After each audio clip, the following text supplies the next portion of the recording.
ایران کے بادشاہ نے اپنے بیٹے کو پڑھانے کے لیے ایک استاد صاحب کا بندوبست کیا۔ استاد صاحب کو کہا کہ میرے بچے کو دین پڑھائیے، میں چاہتا ہوں کل اس نے عنان حکومت کو سنبھالنا ہے تو یہ دین سے آگاہ ہو جائے، اس کو کچھ سکھائیے، پڑھائیے۔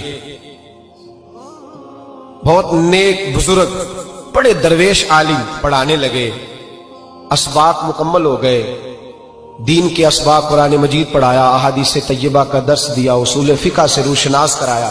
جب بچے نے مکمل تعلیم حاصل کر لی اور آمین ہو گئی، دستار ہو گئی، فارغ ہو گئے، تو پھر ایک دن استاد صاحب نے کہا بیٹے کل تم نے ضرور آنا ہے، کچھ بات کرنی ہے۔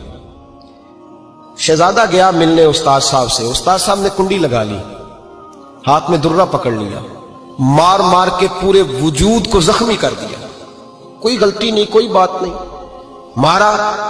اب بچہ آیا آ کے بادشاہ سلامت سے کہا کہ ابا جی سمجھ نہیں آئی، بڑا مارا ہے استاد۔ تو سیانے تھے نا بادشاہ، یہاں تو قاری صاحب روز کٹہرے میں کھڑے ہوتے ہیں، مولوی صاحب آپ نے میرے بچے کو کیوں مارا ہے؟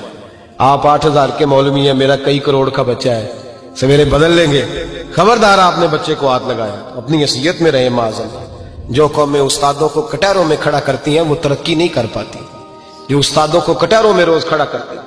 کہا ابا جی بڑا مارا ہے، تو والد بڑے سمجھدار تھے، کہنے لگے بیٹا استاد باپ ہوتا ہے، وہ زیادتی نہیں کرتا، کوئی بات ہوگی میں تیرے استاد کو کٹہرے میں نہیں بلاؤں گا۔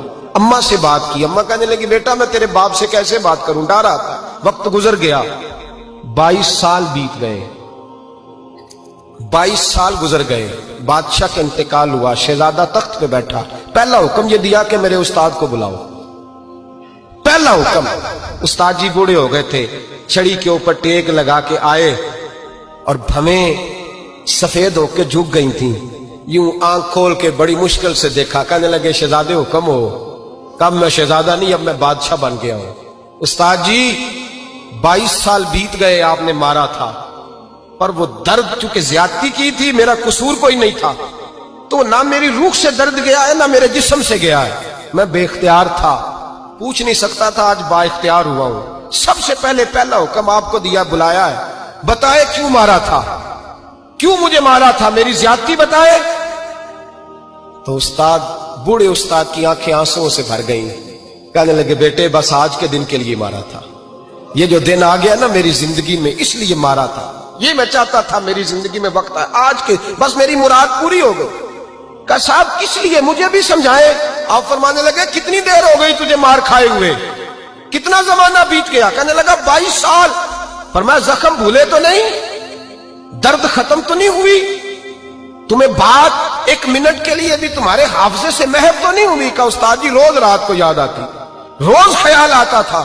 استاد کہنے لگے بھائی تو بے اختیار تھا، پوچھ نہیں سکا، 22 سال تجھے یاد رہا، مجھے پتا تھا تو ایک دن حکمران بنے گا، میں نے تجھے اس لیے مارا تھا کہ بیٹے یاد رکھنا، کسی پہ ظلم نہ کرنا، اگر تجھے 22 سال تک یاد رہا ہے تو جس پر تو ظلم کرے گا اسے بھی قیامت تک یاد رہے گا، اور یہ یاد رکھنا تو آج با اختیار ہوا تو تو نے مجھے بلا لیا ہے، قیامت کے دن غریب با اختیار ہو جائیں گے، مظلوم با اختیار ہو جائیں گے، وہ با اختیار ہوں گے، للہ الواحد القہار، رب کریم کی بارگاہ کے اندر ان کا اختیار ہوگا، اکیلے اللہ کی حکمرانی ہوگی، پھر وہ بلائیں گے بڑے بڑے کج کلاہ، دنیا میں جن کی پگڑیاں اونچی تھیں وہ سر جھکائے کھڑے ہوں گے، دنیا میں جو ڈکٹیٹر بنتے تھے ان کی پشتیں لال ہوں گی، ان کو غدار لکھا جائے گا، قیامت تک نہیں بھولے گا۔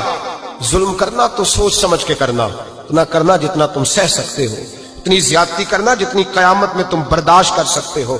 میرے نبی کریم صلی اللہ علیہ وسلم نے فرمایا ظلم سے بچو، یہ قیامت کے اندھیروں میں سے ایک اندھیرا ہوگا، زندگی میں زیادتی نہ کریں، اگر تھوڑی دیر کے لیے کوئی چیز برداشت کر جائیں گے تو وہ فائدہ دے جائے گی، کچھ دیر کے لیے اگر سہ جائیں گے تو نفع مل جائے گا، سہنے کی کوشش کریں لیکن زیادتی نہ